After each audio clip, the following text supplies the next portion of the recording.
iniciar, antes de que el hermano Manuel suba para introducir a nuestro hermano Juan Manuel Pérez, quien tendrá la primera exposición. Así es que también, seguro que ustedes no tienen este material, creo que tenemos algunos más en la mesa. Este material contiene el bosquejo de las cosas que vamos a tratar aquí en este lugar. Hermanos, damos gracias al Señor nuevamente, gracias por su presencia y gracias a las iglesias que están aquí apoyando este evento. De manera que ahora voy a invitar al hermano Jubal para que tenga este canto devocional y vamos todos a cantar con el hermano. Hay un himno acá, el 280, bellas palabras de vida. Dice, oh, cantármelas otra vez, bellas palabras de vida. Hay en ella mi gozo y luz, bellas palabras de vida. Si de luz y vida son sostén y guía, qué bellas son, bellas palabras de vida.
También tiene, Villajuana, aunque Villajuana salió de Villa Francisca, no sé. De Villajuana, junto a Fernando Félix, y también siempre he estado envuelto en el trabajo misionero.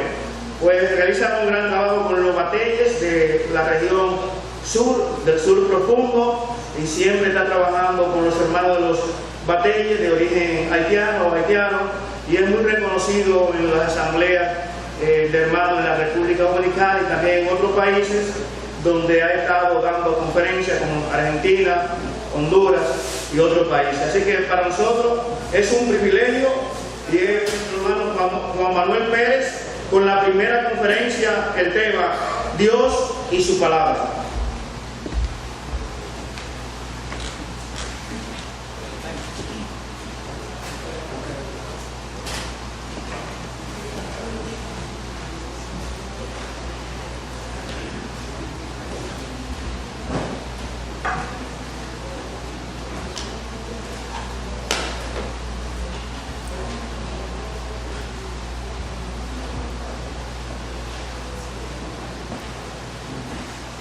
Muy buenos días, queridos hermanos.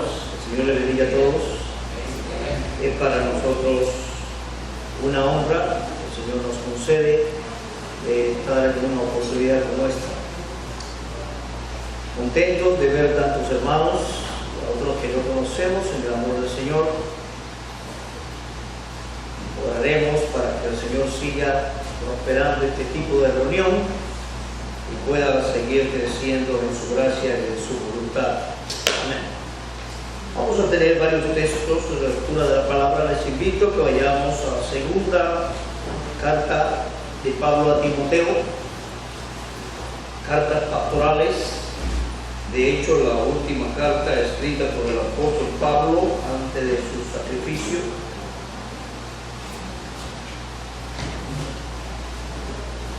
Algunas lecturas para ambientar el tema previamente.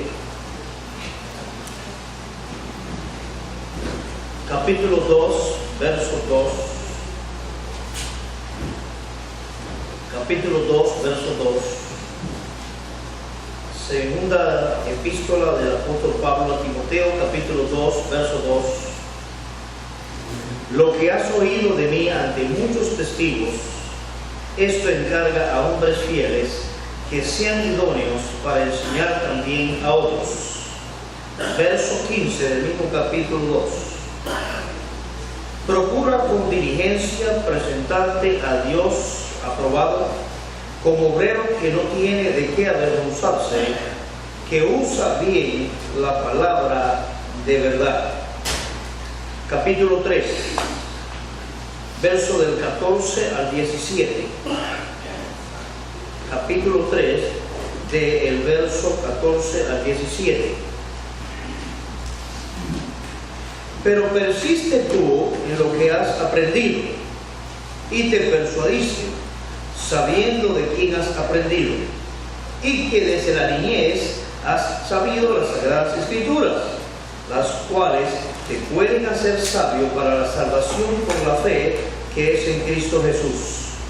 Toda la Escritura es inspirada por Dios y útil para enseñar, para redarguir, para corregir, para instruir en justicia, a fin de que el hombre de Dios sea perfecto, enteramente preparado para toda buena obra. Capítulo 4, del verso 2 al 5. Capítulo 4, versos 2 al 5. Dice la palabra así: que prediques la palabra, que instes a tiempo y fuera de tiempo, redarguye, reprende, exhorta con toda paciencia y doctrina, porque vendrá tiempo cuando no sufrirán la sana doctrina, sino que teniendo comezón de oír, se amontonarán maestros conforme a sus propias concupiscencias, y apartarán de la verdad el oído y se volverán a las fábulas. Pero tú sé sobrio en todo, soporta las aflicciones, haz obras de evangelista, cumple tu ministerio. Que el Señor bendiga esta porción de su palabra. Quizás podríamos añadir Tito capítulo 2, verso 1. Tito capítulo 2, verso 1. Pero tú hablas lo que está de acuerdo con la sana doctrina. Que los ancianos sean sobrios, serios, prudentes, sanos en la fe, en el amor y en la paciencia. Hasta aquí. Básicamente el verso primero que más me interesa. Está de acuerdo con la sana doctrina. Siempre llamará la atención para cualquier creyente y básicamente para líderes y potenciales líderes el hecho de que el apóstol Pablo en su última carta haya hecho tanto énfasis en cuanto a la persona de Timoteo y el cuidado de las Escrituras y la santa doctrina.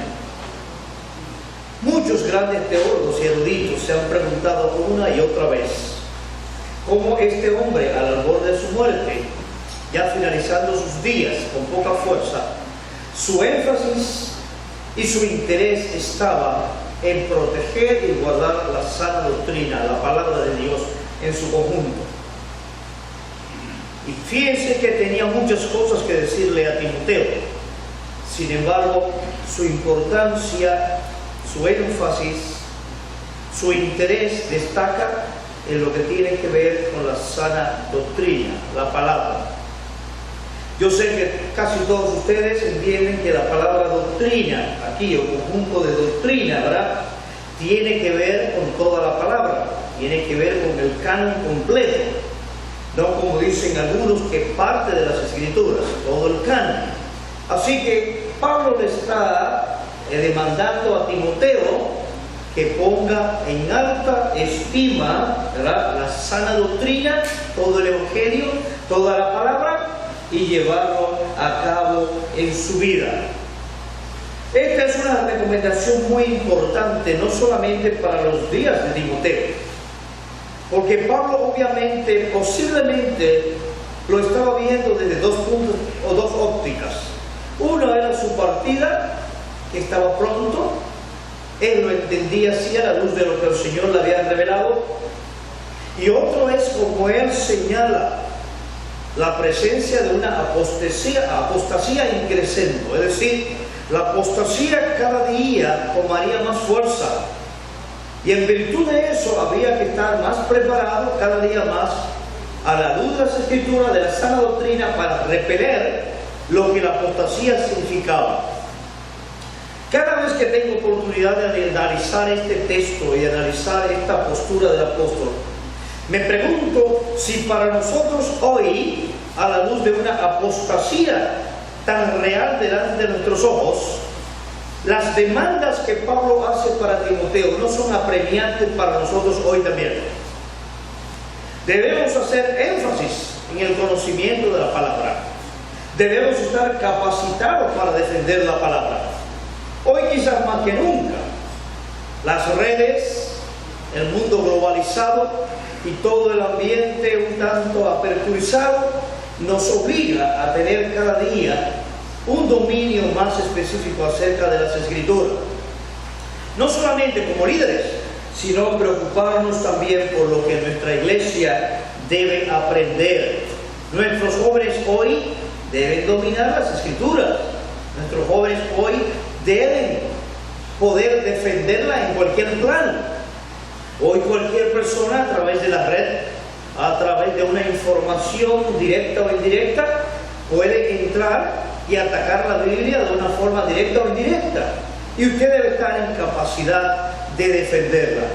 Así que el liderazgo de nuestros días está llamado a tomar una postura muy importante en cuanto al conocimiento de la palabra. Ahora, nosotros allá en República Dominicana nos hemos estado haciendo una autocrítica en cuanto al conocimiento de la palabra. Y nos hemos preguntado una y otra vez, ¿conoce realmente nuestra iglesia la palabra? ¿Está nuestra membresía en capacidad de defender la palabra? Esta ha sido una motivación que viene por varios años de nosotros y estamos haciendo énfasis. Una de las cosas que estamos corrigiendo en el plano del aprendizaje de la palabra es el uso del púlpito. Es cierto que los hermanos y nuestra iglesia enfatizan mucho el uso de los dones, y en función del uso de los dones, pues la experiencia nos ha demostrado que es importante que muchos hermanos se ejerciten en el uso de la misma. Así que tenemos listados que por lo regular casi siempre abarca 8 predicadores al mes. 4 para el domingo en la mañana y 4 para el día de estudio durante la semana. Esto es beneficioso desde el punto de vista del ejercicio del don. Pero a veces nos hemos puesto a analizar si la iglesia crece oyendo a 8 personas con temas diferentes y abordándolo bajo esquemas un tanto pequeños. Cada predicador tiene a lo máximo 40 o a veces 45 minutos para enfatizar en eso. Y nos preguntamos si esa cantidad de tiempo y esa exposición es suficiente para fortalecer el conocimiento de nuestra asamblea. Y hemos llegado a la conclusión de que el método, desde el punto de vista del ejercicio de los dones, es correcto. Pero desde el punto de vista de la aplicación y del dominio del auditorio, no es correcto. Los hermanos no dominan las Escrituras de una manera gradual. La dominan por pedacitos. De tal manera que cuando usted le dice defienda tal doctrina, es poco lo que pueden abundar. Eso les crea un vacío. Eso les crea una deficiencia. Porque al no dominar toda la Escritura, como Pablo enfatiza a Timoteo, toda la doctrina es el término que él usa, el hermano entonces sufre deficiencia. Frente a esa situación que hemos hecho, no hemos eliminado la participación del hermano porque queremos tener también una iglesia fuerte en la exposición. Y mientras mayor cantidad de hermanos tengamos preparada la exposición, tenemos una iglesia lista para presentar un evangelio cada día más dinámico, más contundente y más ampliado. Lo que hemos hecho es alternar las prédicas parciales con prédicas de estudios más ampliados, escogiendo, por ejemplo, 2 o 3 veces para dar estudios consecutivos, permanentes, ampliados. Y entonces así vamos alternando y nos damos cuenta que la iglesia en ese sentido va caminando. Así que es importante en el día de hoy, a la luz del ambiente en que estamos viviendo, enfatizar el concepto de si nuestra iglesia tiene el dominio de las Escrituras que debería de tener.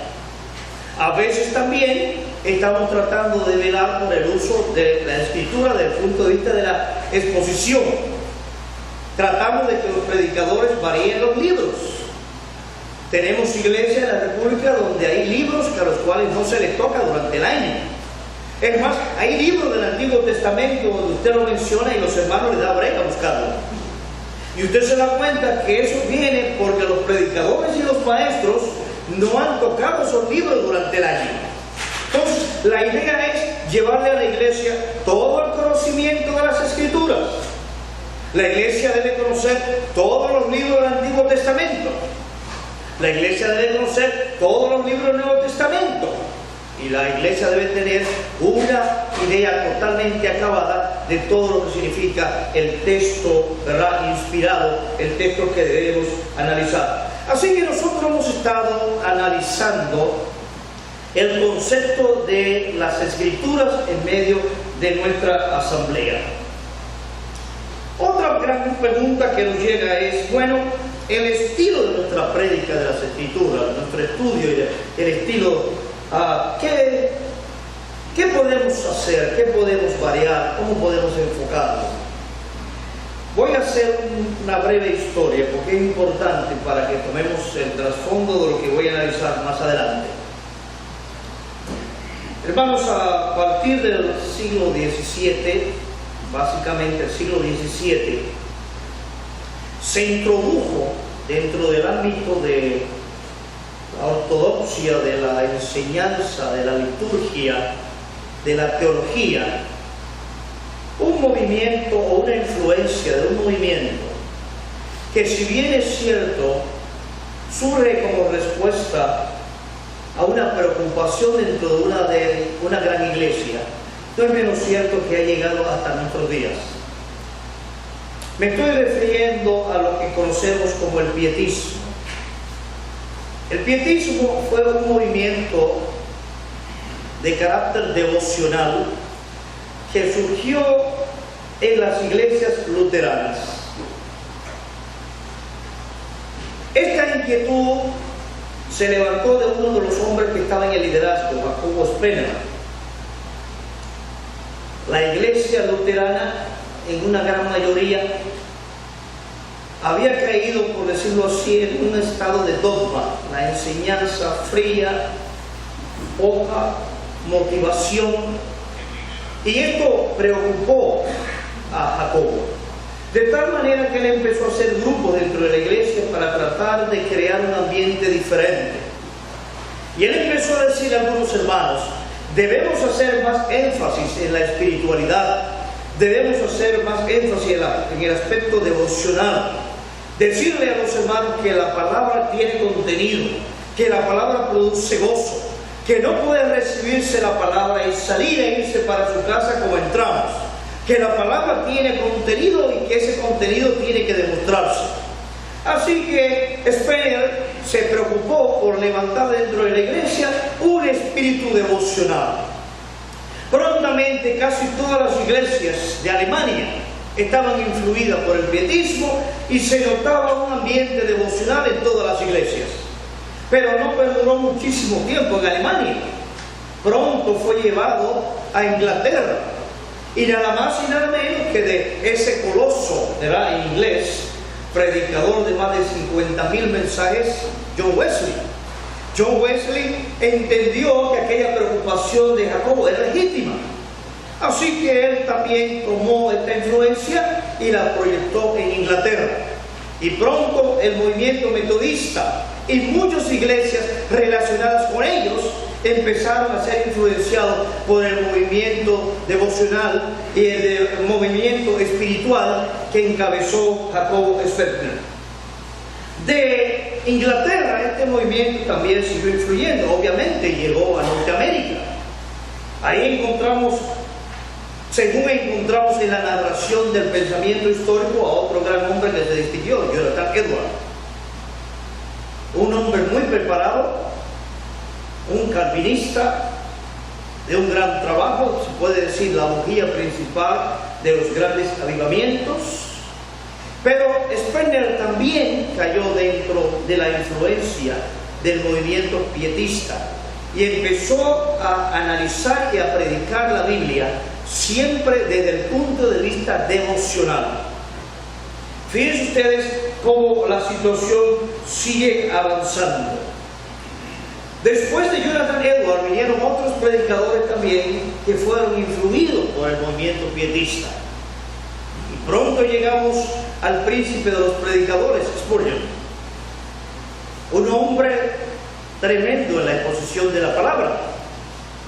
Pero los mensajes de Spurgeon son devocionales, un tanto ausente del aspecto doctrinal.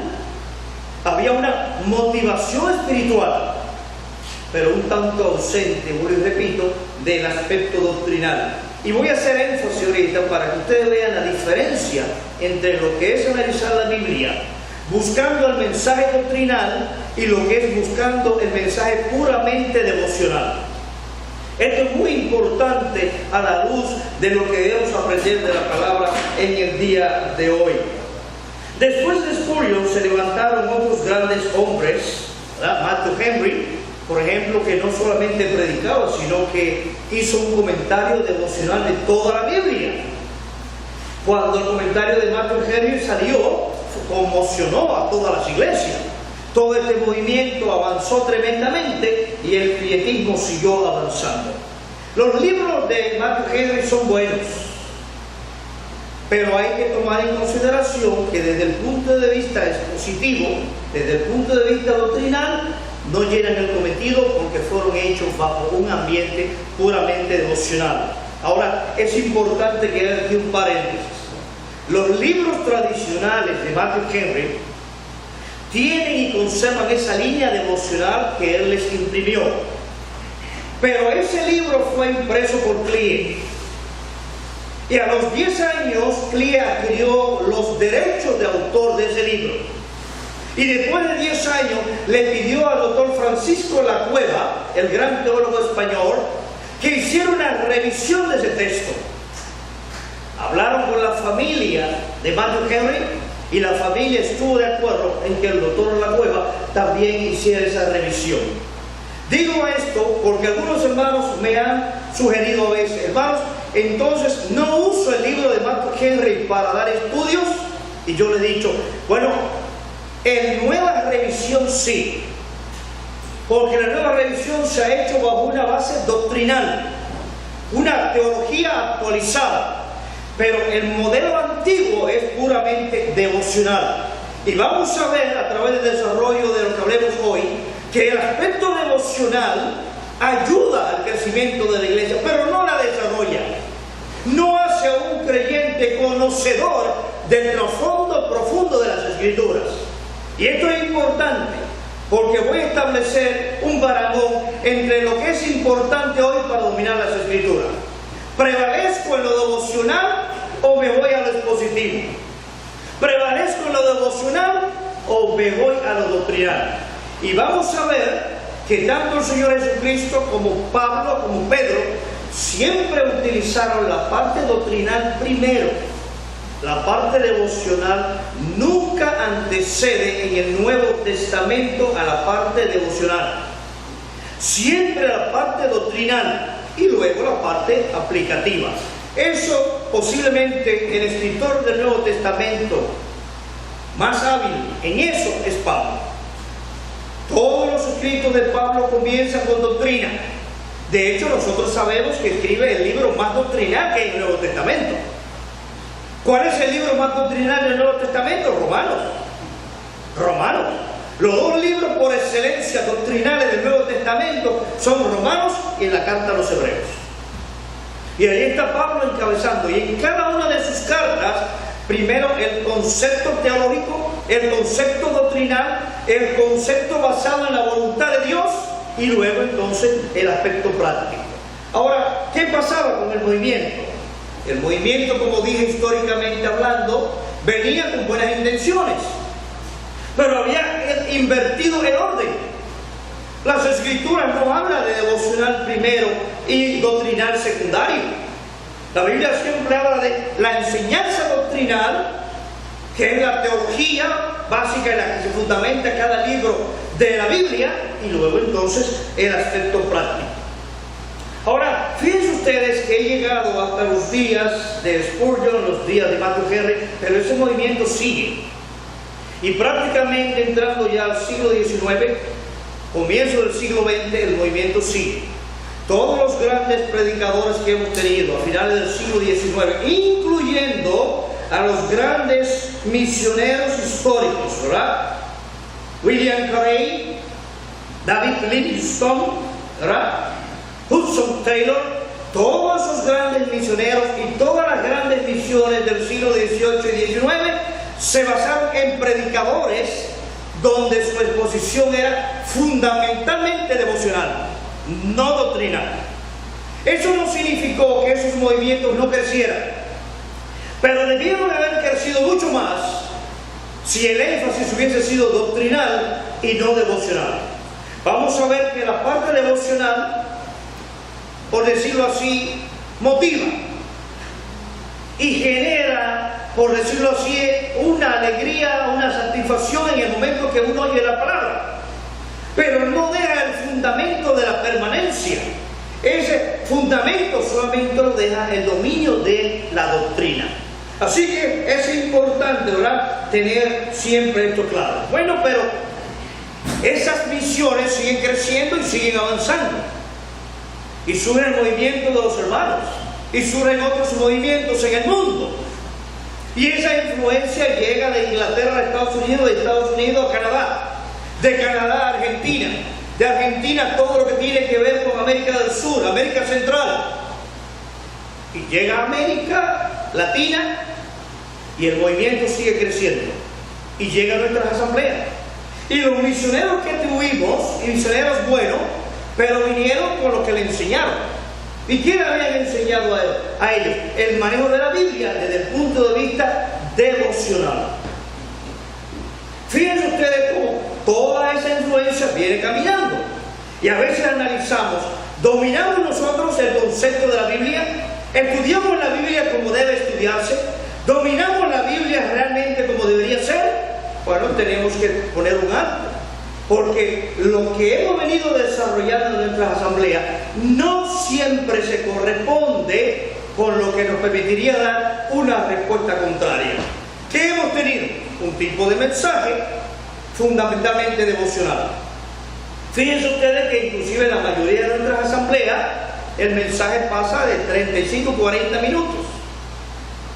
Casi todas nuestras asambleas, en todas partes donde yo he ido, he visto el mismo patrón sin habernos conocido antes. Siempre 35-45 minutos. Bueno, ese es el tiempo importante para un estudio devocional. Pero no es el tiempo suficiente para un estudio doctrinal. ¿Cómo puedo yo desarrollar una doctrina en 35 minutos? ¿Cómo puedo yo dejar la base teológica de una doctrina en 35 minutos. Pero no sé aquí, pero yo estoy hablando por lo que veo en República Dominicana. Cuando me paso 5 minutos, los hermanos me miran el reloj. Entonces, nuestro auditorio se ha acostumbrado ya a los 35 y a los 40 minutos, que ya la iglesia le pone cierta presión a usted mismo, ¿verdad? Así que es importante. Así que fíjense ustedes que los grandes mensajes y las grandes prédicas, el gran predicador Billy Graham, predicador de multitudes. Pero todos los libros de él, cuando usted lo analiza, todos son mensajes devocionales. Billy Graham no tiene mensajes teológicos doctrinales para enseñar. Son mensajes devocionales y mensajes utilizados por él para atraer a multitudes al mensaje. Pero hay que entender eso. Así que hasta nuestros días el mensaje devocional ha venido permeando todas nuestras iglesias y la forma de interpretar el texto bíblico, y hoy en día sin duda lo tenemos delante de nosotros. Ahora, veamos esto de una manera más directa. Todos los eruditos en materia de homilética que yo he consultado, todos los libros de principios homiléticos que tengo, y todos los libros de principios expositivos de textos que tengo, coinciden en que el Evangelio, la palabra, debe exponerse desde tres áreas o tres ángulos. Uno es el temático, otro es el textual y otro es el expositivo. Nadie entra en dudas que serían las tres áreas fundamentales para exponer el texto bíblico. Pero vamos a ver que dos de ellos, el temático y el textual, que están muy usados en nuestros días, obedecen fundamentalmente al orden devocional heredado. Por eso nos encontramos muy fácil ir a ellos.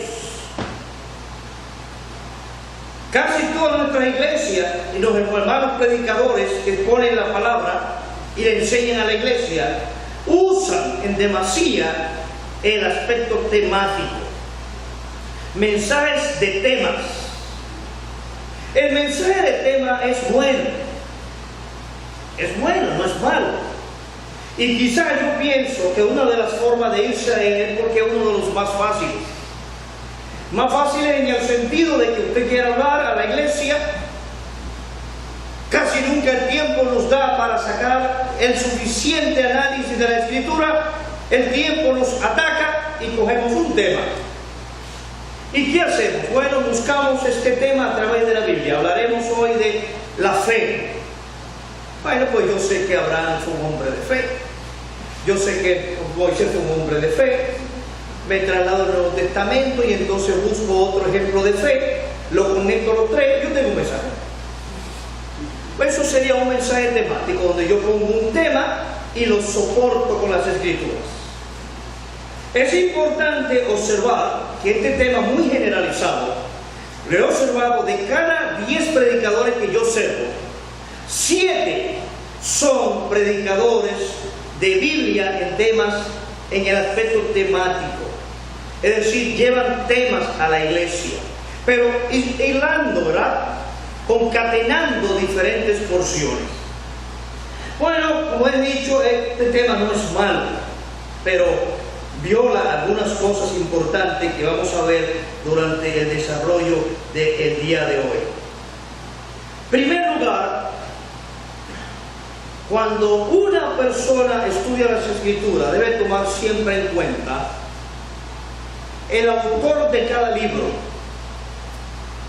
¿Por qué escribe? ¿A quién escribe? ¿Cuándo escribe?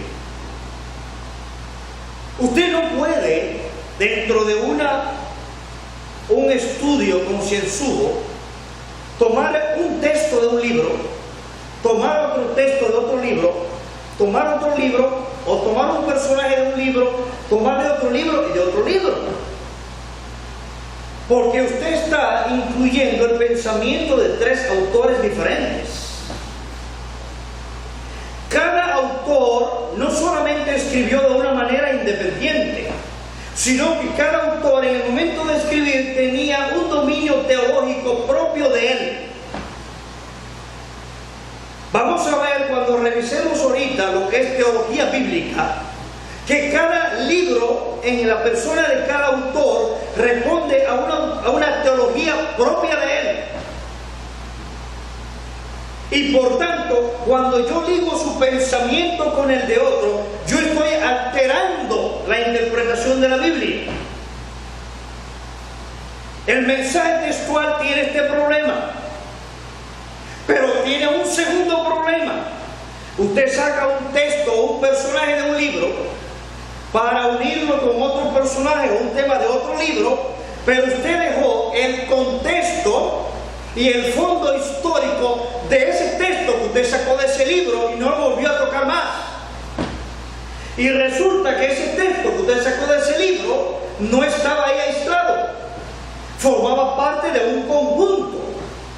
Y usted está haciendo una violación gramatical, está haciendo una violación del texto, del contexto, del trasfondo histórico y de la teología del autor. Fíjense ustedes que parece normal y parece común que usemos el método textual, temas. No es malo. Voy a explicar ahorita que este tema, el estilo textual, siempre que se maneje de una manera expositiva, sí es correcto. Pero cuando se maneja de una manera devocional, no es correcto. Porque usted deja de lado cosas que, como vamos a ver ahorita, son fundamentales en la hermenéutica. Y la hermenéutica es, por decirlo así, la camisa de fuerza que te obliga a permanecer dentro de una interpretación correcta. Si violas los principios de la hermenéutica, vas a cometer muchos hierros explicando la palabra. Y este tipo de mensaje tiene ese inconveniente. Nosotros estamos tratando en República Dominicana, en Haití, en Cuba, en Honduras y en otros lugares donde estamos, de llamar la atención sobre el uso del mensaje textual. Manejar el mensaje textual como debe manejarse, no como hemos venido viendo en la práctica. Coger un tema de aquí, unirlo, ahí tengo ya 3 temas, 3 personajes, eso me lleva 40 minutos y termino mi problema del domingo. ¿Crece nuestra iglesia así? Bueno, yo no sé ustedes, nuestra experiencia en República Dominicana bajo una revisión permanente es que el nivel que hemos obtenido en el estudio de la palabra no es el que deberíamos tener. No es el que deberíamos tener. Y estamos en un proceso de revisión. ¿Por qué? Para hacernos entender que hasta ahora nos estamos basando en un método que, si bien es cierto, la iglesia lo ha usado tradicionalmente y ha sido de bendición para la iglesia, no debió haber sido el método de siempre, porque es un método que viene importado sencillamente por una tradición histórica, sin nunca haberle hecho un cuestionamiento. Nunca nos hemos detenido a pensar, pero esta forma de predicar mía, ¿de dónde viene? Y a su vez, ¿quién la trajo? ¿De dónde la crió? Y no vamos en el tiempo haciendo un estudio de la historia. Por eso es importante enfatizar en las iglesias, en el estudio de la historia de la iglesia. Y juntamente con eso, en el estudio del pensamiento del cristiano a través de la historia, para que veamos los diferentes procesos a través de los cuales el Evangelio ha venido avanzando en cuanto al uso de la sana doctrina. Así que es necesario hacerse todas estas preguntas y decir, en esta época de tantas luces, en esta época donde hay tantos cuestionamientos a la palabra, ¿estoy yo en capacidad de sostener y defender una tremenda, ¿verdad?, valga la redundancia, apología de la palabra? ¿Puedo yo enfrentarme en el día de hoy con un liberal? ¿Puedo yo enfrentarme hoy con un liberal que sostiene que en la Biblia lo que tiene que ver con fe es inspirado, pero lo que tiene que ver con historia y conciencia no es inspirado? ¿Puedo yo enfrentarme con él y rebatirlo y vencerlo? Entonces, estamos en un tiempo donde necesitamos hacernos, ¿verdad?, un cuestionamiento tremendo sobre eso. El segundo método, muy ligado al aspecto devocional, es el textual. El textual le he oído usando por muchos predicadores también. Coger un texto y explicarlo. Por lo regular, los predicadores jóvenes no toman un texto para explicar, porque basarse en un texto durante todo un tiempo debe tenerse un buen dominio de la exposición, un buen dominio del estudio bíblico, un buen dominio del libro. Usted quiere hablar sobre un texto, bueno, está bien, no está mal, pero ¿estudió el libro previamente? ¿Estudió todo el contexto previamente? ¿Estudió todo el contexto histórico? ¿Qué quiere usted sacar de ese texto? ¿Sacó las palabras clave de ese texto? ¿Le aplicó los conceptos gramaticales a ese texto? ¿Solamente toma un texto? Bueno, en el día de hoy parece que se ha puesto de moda, ¿verdad? Es fácil, dicen algunos. Tomo un texto, lo leo y lo que predico no tiene nada que ver con el texto.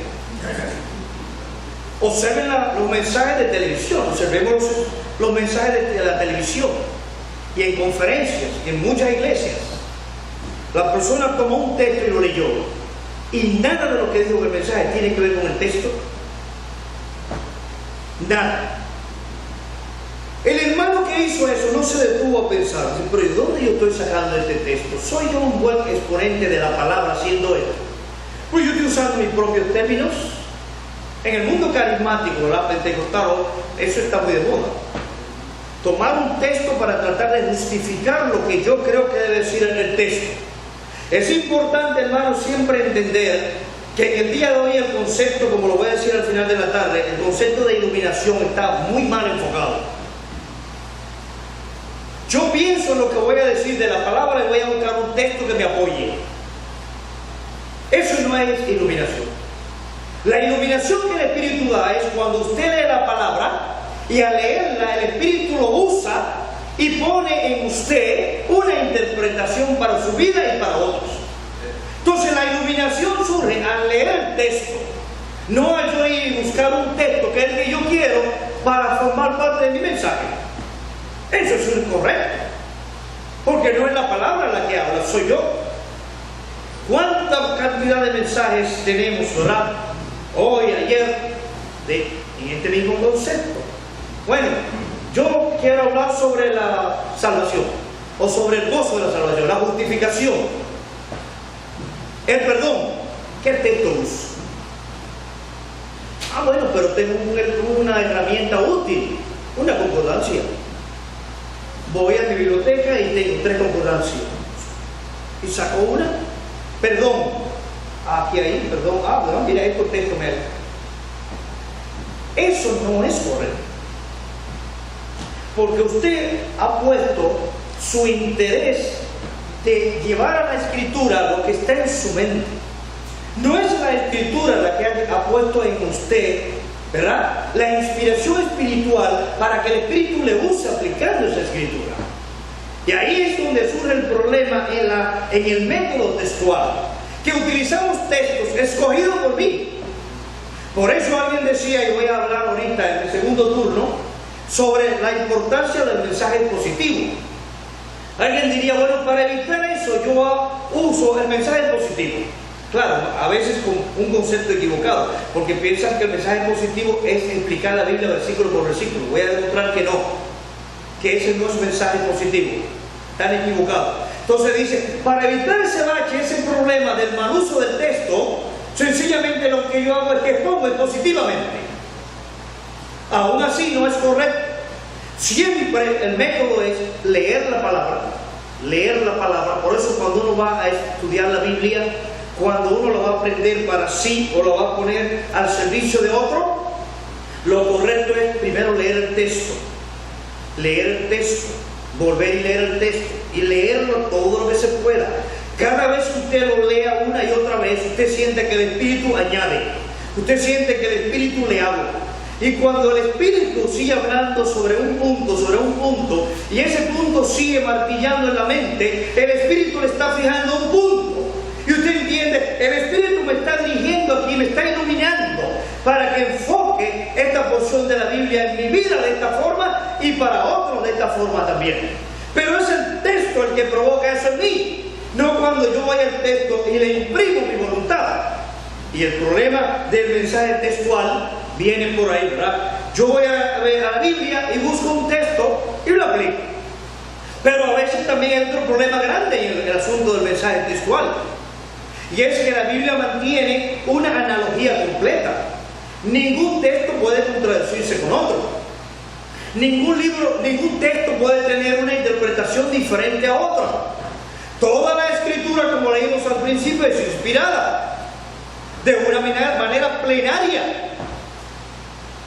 en palabra, en frase, en pensamiento. No hay ningún error. Entonces usted oye que cogen un texto, se interpreta, y cuando usted le dice, hermano, pero ese texto no se corresponde con el otro texto que está en tal libro. Ah, hermano, mire, yo no tomé eso en cuenta. Y ahí viene el error. Entiende que hay que tener mucho cuidado en cuanto a esta situación. Voy a terminar aquí mi primera parte, me quedan 5 minutos, cierro aquí para entonces abordar, en la segunda parte voy a abordar cómo implementar en mi iglesia una metodología que garantice que mi iglesia cada día supere el nivel bíblico de tal manera que mi membresía, mis hermanos, cada día sean más capacitados en el uso de las escrituras. Brevemente, el tercer método es el expositivo. El método expositivo se contradice con lo que he venido hablando acerca de la influencia devocional. El método expositivo representa el modelo bíblico. Oiga bien, el método expositivo representa el modelo bíblico. Todos los mensajes del Señor, el gran sermón del monte, 6, 7 y 8 de Mateo, el mensaje en la asamblea y en la sinagoga de Nazaret, las parábolas del Señor, todos los mensajes del Señor se inscriben dentro de lo que llamamos un mensaje expositivo, siempre guardando el ¿qué? El ambiente histórico del Antiguo Testamento, la unidad doctrinal de toda la Escritura. Siempre todo el mensaje del Señor mantiene una coherencia entre lo que dice y lo que debe añadir, por tanto el contexto está presente, así que todos los mensajes del Señor son de carácter expositivo. Cualquier mensaje que usted lea en la Biblia del Señor, ese mensaje es positivo. Los mensajes de Pablo también son de carácter expositivo. Los mensajes de Pedro en el libro de los Hechos, ese mensaje de Pablo en el Areópago tremendo, ¿verdad? Ese mensaje de Pablo en el día de Pentecostés tremendo. Todos son modelos de mensaje expositivo. Y a veces me pregunto, si tenemos esos modelos en las Escrituras, ¿por qué no tomamos esos modelos como ejemplo y ponemos en práctica nuestro propio modelo? Si el Señor habló de esta forma, yo debo ir a los mensajes del Señor y ver la metodología que el Señor utilizó, cómo lo desarrollaba y tratar de buscar ahí un prototipo, como el Señor lo hizo. Luego, si decimos, bueno, la persona del Señor Jesucristo está a un nivel muy elevado, vámonos a Pablo entonces, que no deja, ¿verdad? No llega a esos niveles, pero tiene un nivel alto también. Entonces, ¿cómo predicaba el apóstol? Pedro, ¿cómo predicó? ¿Y cómo predicaron los demás apóstoles? Así que en la Biblia encontramos modelos expositivos, ¿verdad? Exponer la palabra de una manera abierta que nos hablan de eso. Ahora, ¿qué es eso de expositivo?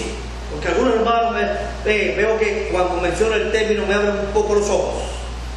Porque no es común en nuestras asambleas, por lo regular, por lo menos estoy hablando de las asambleas nuestras en República Dominicana, hablar del mensaje positivo, porque ya he dicho que la influencia devocional que vinimos arrastrando desde el siglo XVII nos permeó de tal manera que recibimos una información a través del misionero, a través del predicador, a través del hermano invitado, a través del intercambio de otra iglesia, que siempre lo vimos así. Y por verlo así, entendemos que ese era el correcto. Y sencillamente, ¿qué hicimos? Bueno, nos plegamos a ese modelo y seguimos trabajando así.